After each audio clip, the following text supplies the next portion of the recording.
good to see you today. I want to ask you, I guess, first of all, about the dynamic within the defensive coaching staff. You know, a lot of guys with a lot of experience. You know, Coach Smart, his background. Now you kind of add Coach Muschamp into the mix. How does all that work as far as what you guys are trying to do? It's actually really a blessing for us to have that experience on our side of the ball. And the great thing about our group is there's zero egos. And a lot of guys everybody's pulling the rope in the same direction. And when you can have a guy like Coach Muschamp, as well as the additional coaches we have on our staff, it's obviously a benefit for myself and every one of our players. Dan, speaking of blessings, it's hard not to notice how you've been blessed in the last several years being at Georgia. You know, just from an employment and compensation standpoint, I haven't done the math on the exponentiality of it, but obviously, you know, you and your family have been very well blessed here. But can you just talk about that doesn't happen without opportunities to go other places, about your decision to continue to stay at Georgia, what you're trying to accomplish here, and kind of what Georgia has given you in terms of the support and to be able to do your job and concentrate on your job? Well, first off, I just got to say that I'm forever grateful to Coach Smart for giving me the opportunity to coach at the University of Georgia. You know, it's always been a dream of mine to coach the elite and have an opportunity to compete for championships at the highest level. And I think Georgia provides that. And, you know, they've always been competitive. And when you have good programs, guys are going to get opportunities. But the grass is certainly not always greener. And, you know, I learned that from watching Coach Smart for several years. You know, being where you're at and being successful where you're at, you know, those opportunities will come. But my focus is being here right now. Thank you. All right, let's go to Mike Griffith and then to Seth Emerson. Dan, I think it was a couple of weeks ago, Kirby was talking about pressing issues on defense. Obviously, you lose a lot of guys in the secondary, but he brought up filling the shoes of Azeez Ojulari and the pass rush that Azeez was able to bring. Can you kind of give us an update and maybe throw some names out there, some guys that could help solve that problem? Yeah, absolutely. You know, obviously Azeez provided a lot of consistency for us in a pass rush standpoint. And, you know, but, you know, his success also limited maybe some other guys' opportunity on the field. So we know, you know, obviously Adam Anderson's skill set and his ability to rush the passer, I think it's going to create some opportunities for guys like Nolan Smith, Robert Beal that have, you know, been sharing some of those reps in the past. And then Trayvon Walker, I expect, you know, really big things to show up with him, and excited about some of the young guys that kind of come into the fold. And I think we will continue to adapt defensively about where we create pressure, where we create those one-on-ones. Maybe that means there's going to be some more one-on-ones inside rather than, you know, out on the edge. But I feel confident we've got the guys that can replace, you know, some of that production for Azeez, and also excited to see what Azeez does at the next level for the Giants. Dan, I wanted to ask about pass defense going forward. It's obviously, you look at the NFL draft, not a talent issue last couple of years. Your all's run defense 1-2 in the country your first 2 years as coordinator. Pass defense, is there anything you can do at this point?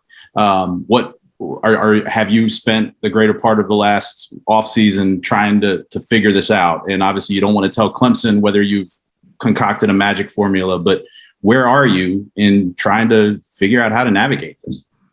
Yeah, I think, you know, Seth, the game is certainly obviously changing, and we've always been built on stopping the run. I don't think that piece changes, but we have to be, you know, creative. And I think every single year that we've been here defensively, and Coach Smart's always pushed this, you know, we're going to continue to look to adapt and change. You know, you bring in Coach Adai from West Virginia, had the #1 pass defense in the nation. You know, last year you obviously had Coach Muschamp in the mix, and we'll always have some new, fresh ideas of how we can adapt and do things differently. And then a lot of it plays to your players' strengths. You know, when you have guys like Tyson Campbell and Eric Stokes, you're going to play and put those guys on islands a little bit more. And there were some more explosive plays last year than we want, and we're charting those and keeping track of those throughout practice. But yeah, we'll definitely adapt and look for ways to prevent those shots down the field. Right, let's go to Mark Weiser and then Dean Legge. Dan, regarding adding Tyke Smith and Darian Kendrick, specifically, what does each bring individually with their skill set that you think can improve your back end? You know, I think they're both really instinctual players. you talk about, obviously you want the athleticism piece, and but both those guys have tremendous football instincts, in my opinion. And they're not coming unpolished. They have some, been developed in the places that they were at, so they come here, with the ability to adapt and pick up. I think, going through some of the player-led stuff they were able to do this summer, they really got a leg up and coming in and pick up our system. Also, think that gave us a chance to, rethink. We have some young freshmen, some new guys in, rethink how we, deliver the message about what we're doing in the back end and making sure it's a simple message that we can execute. But certainly excited about those two guys.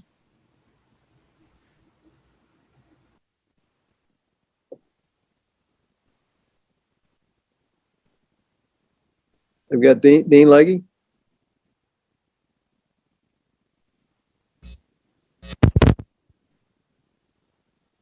Dean? How about now? Okay, got it. Gotcha.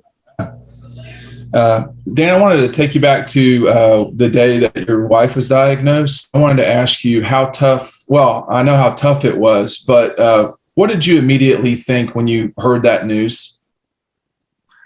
Man, life's bigger than football. Immediately thought about my kids, and then thought about how grateful I was that it came when we had great support. At that time I was with Coach Norvell, but quickly heard from other coaches that I'd coached with in the profession, whether it be Coach Smart, whether it be coaches that I'd coached with at Alabama, and that family, that unique support that we received was obviously a blessing. But yeah, you get scared quick and you realize, man, life is a little bit different than just ball. And that was a good refresher for me. Certainly was. All right, let's go to Jake Rowe and then Connor Riley. Coach Lanning, I wanted to ask you, obviously you're in charge of the defense, but I would imagine you're a pretty big fan of the offense as well. And, through a couple of days of you guys being in pads and everything, what's kind of your impression of how that group looks? And is there any particular area they're kind of giving you trouble right now? Well, we one of the goals coming into fall camp was to create that competitive atmosphere between both sides of the ball. And I'd say they've certainly won some and we've certainly won some. But it's fun when you have a side of the ball that's really talented. And I think Coach Monken and his side of the staff do a phenomenal job of getting those guys ready to play. And they're doing a lot of things that stress us defensively, which is good. I'd rather see that now than when we get to season. But, JT is obviously an operator. They have a lot of talent in the backfield there, and excited to see some young guys step up on the other side of the ball and stretch us vertically and, really attack a lot of pieces that are tough for us on defense. So it's a good group to go against. Hey, Dan, I wanted to ask you about Jordan Davis. What has impressed you about how he's developed, and what are you looking to see him sort of add to his game this year as he comes back for his senior season? Yeah, I mean, Jordan just doesn't get moved. I know we always talk about his size, but I think one thing that he's continued to improve on is not just be a guy that doesn't get moved and eats up a block, but be a guy that separates from a block. I'm anticipating Jordan being a guy that can play, 3 downs. He's got to get his body in position where he can do that because he is extremely athletic. He's super talented. And when his conditioning, fits that, he's a guy that can create issues on first and second down. When you have a guy that's Jordan's size, offenses are going to try to get the ball away from Jordan, and they're going to try to say, hey, we're going to make him a non-factor. But you see some plays, like in the Cincinnati game we showed as a team defense the other day of Jordan running the ball down, and that's because of his conditioning. So if he's able to maintain that, it's going to allow him to really push himself and be a guy that can be an every down player for us. Let's go to Blaine Gilmer and then to Palmer Toms. Hey, Dan, I wanted to ask you about offenses today. They're able to try to dictate to you guys with formation and motions and tempo. As that moves forward, the kind of the evolution of offense, are defenses, as you guys study in the offseason, able to do anything to kind of flip the script and dictate back to offenses what they can do?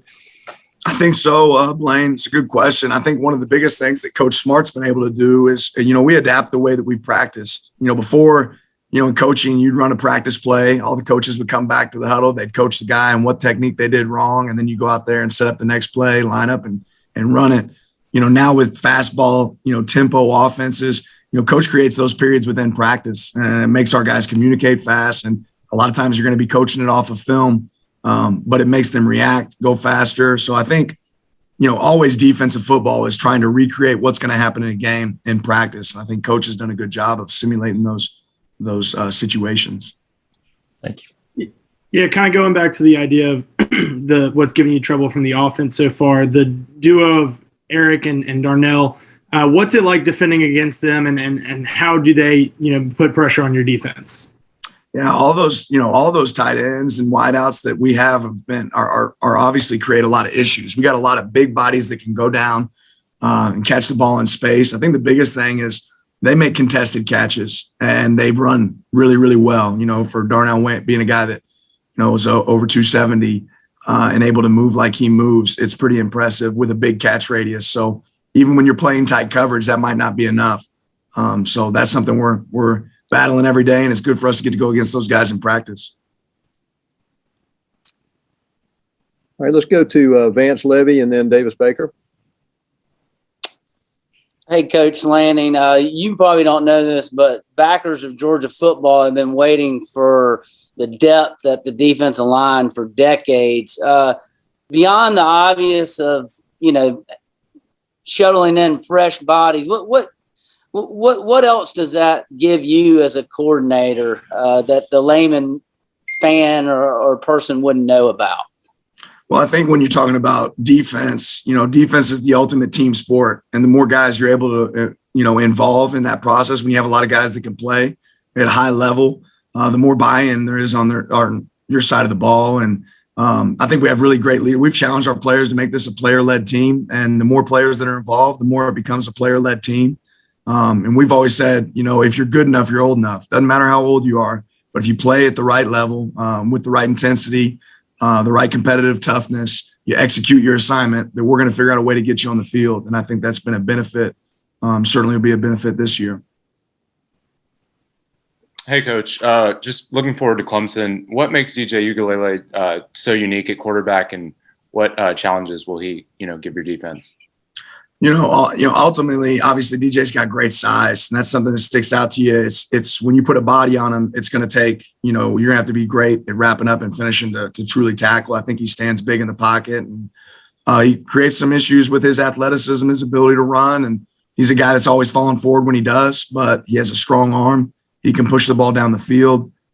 So certainly a great quarterback for us to get to go against early. All right, we've got a few more minutes here, so we're going to open up. Anybody has a question, go ahead and fire away. Hey, Jake Roos here with Dogs HQ. Coach Lanning, I wanted to talk to you about Keely Ringo. Obviously, a tough season for him last year. Wasn't able to see the field. Expectations are huge. I guess just his attitude coming into this camp, what you've seen from him, and how far along he is, given that he had to miss so much of last year. There's obviously never there's nothing that can replace game experience, and Keely missed out on that. And on the same note, I think Keely's working extremely hard in practice to put himself in position to be able to go and make plays and learn what we do, defensively. And I'll say he's engaged. Keely's intelligent and he puts the time in. But we're going to continue to challenge Keely because I'm excited to see what this guy can do. He obviously runs extremely fast. He's got great size. And the more experience he gets, the more reps he gets, the better he's going to get. So he's done a great job so far working through fall camp. And we've had a lot of competition in that back end, with Keely, to create those guys coming out there to work every day in that environment.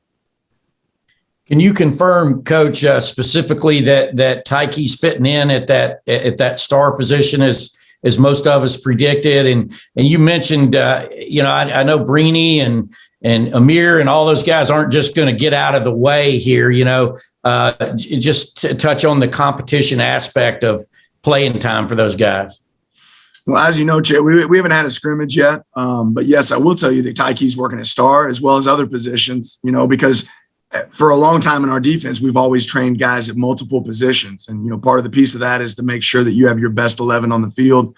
If there's an injury, if there's something that comes up with, COVID, if there's something that comes up that makes it to where that guy can't be on the field. So Tyke's working as star. Amir and Brini, the two guys you brought up, are working extremely hard as well, and they're working multiple positions too. Amir working at corner and working at money, and Brini working as star and working as safety. So we got great competition there, and certainly nobody's moving out, and we're going to see how it continues to develop, throughout the fall. Coach, will Coach Muschamp keep his nose in the defensive meeting room at all? And what has he brought, I guess, to you personally? He's known as a guy that's been in the business a long time, very popular in that building. Yeah, I just have such a tremendous respect for Coach Muschamp and the job he does. He's a guy that I lean on a lot, for advice, really in every situation, whether it be football, life. I definitely think that he will be involved with us on defense, and excited to see that as it continues to develop. Hey, Dan, how much is on Nakobe Dean's plate this year, and how ready is he for that challenge? And Nakobe's ready for that challenge. A lot. We have a lot on every one of our players' plates. But Nakobe's, certainly a big time signal caller for us. I'm excited to see Quay Walker and Channing Tindall and those guys as well. And we got some young guys that are really coming up and doing a great job also. But Nakobe's, having a good fall so far, and he knows that we have high expectations for him, but nobody has higher expectations for Nakobe Dean than Nakobe Dean. I promise you that. Coach, would you say, Channing Tindall, obviously you lose Monty and you guys are kind of looking to fill that void. Concerning Channing, would you say that maybe since you've been here that this year may be his biggest leap in terms of how much he's grown and how much he's able to kind of do defensively for you guys? Yeah, I think that's probably fair to say, Jake. Channing is a guy that's earned our trust over time, and he's played, significantly more snaps each year that he's been here, and he's gotten significantly better each year that he's been here. And I think this could be a really big year for Channing. So excited to see what he does. Coach, with Chaz Chambliss being a guy that's so physically developed coming out of high school, is he a type of guy you think maybe could see some time early with special teams, that kind of stuff? And is he working exclusively now at inside linebacker? Saw some stuff on social media, him holding up the silly card saying, Schumann was his teacher on that deal first day of camp. So is he inside or is he more outside now? He's primarily worked at outside linebacker for us. And Chaz is a guy, I think the thing that's probably most impressive with Chaz is his work ethic. And I think that's carried over since high school. We kind of make the joke in our room, the guy lives in the building. This guy is getting extra treatment, watching extra film, any opportunity he gets. So I think it's early to say exactly what his role is going to look like this season. But I know that if it comes being based on work ethic, there's no doubt that Chaz will make a big impact. Hey, Coach, Lewis last week said he was striving to be more vocal. How's it been thus far for him achieving that? Yeah, I think that's one thing, kind of I was alluding to earlier, Vance, is that, we're trying to make this a player-led team. And like yesterday after practice, we had some penalties on defense, and our players said, hey, defense on the sideline, let's go. We're running, for the mistakes that we had, those penalties we had. And, Lewis is an example of a guy that was owning that. Adam Anderson's a guy who's an example of a guy who was owning it, and no complaints. When you have a player-led team like that, guys that'll be vocal and stand up and say, hey, what matters, and let's get it done. I think you can really accomplish a lot more. Coach, obviously, go ahead. Obviously, it's still early in camp, but are there any young guys that have stood out to you so far that maybe not necessarily are going to be playing early on, but are picking up the system really well? I think it'd be hard for me to pick one, to be honest, Palmer, especially with us not having a scrimmage yet. It's just been early, a lot of installation early on. So no, I couldn't pick one guy in particular, but we have a good young group here. Dan, how do you kind of unleash the pass rush skill of Nolan Smith in terms of, came in as, I guess, a number one overall recruit, but playing in your scheme and obviously had disease, very productive last year. Are there certain aspects of his game you're looking to enhance to get the most out of him? Yeah, I think every one of us as coaches, our goal is to continue to develop our players and make them better each year. And, I think Nolan's been very conscientious about his development, from a pass rush standpoint this offseason. And, right now, every single day in our team meetings, we're showing a pass rush of the day, and Nolan's been on there, who's executing moves at a high level, So that's something we're going to continue to look for. But, there's definitely an opportunity sitting in front of Nolan, and I'm looking for him to take advantage of it, and I think he has the skill set to do so. What are you looking to see out of Trayvon Walker this year? A lot of TFLs, a lot of plays in the backfield. I want to see this guy running sideline to sideline. I have high expectations for Trayvon. His athleticism is really unique. He's a guy that we're always trying to figure out how can we incorporate in our scheme. And, we're asking him to do more this year. We're doing more with him this year than we've ever done. And I think Trayvon's really, bought into that. And it's showing up daily out there on the practice field. Let's take two. I'm kind of following up on Palmer's question, but I'll ask you about Javon Bulliard down from Baldwin County. How's his been progression since he's joined the program back in December? Yeah, absolutely. Javon's an instinctive player. He's very intelligent, smart. He's a guy, again, that's able to learn multiple positions. We've asked him to do a lot, and he's tough, man. Javon is a football player. He's a tough football player. So he's done a great job so far. Last question, please. What are you looking to see out of MJ Sherman this fall, especially coming off that labrum surgery? Yeah, I'm excited to see a healthy MJ. He hasn't really been he had some toughness this past year where he was able to play through, being dinged up and help us on special teams. But he has good strength, good energy, and this guy's very focused. So I'm excited to see where he can help us. He's getting some work at the Sam position as well as some work at the Jack this season. So it'll be interesting to see where he plugs in, but he's definitely pushing us to be better. Thanks, Coach Lanning. Thanks, everybody. Appreciate you guys. Have a good one. Coach, talk to you in December. All right.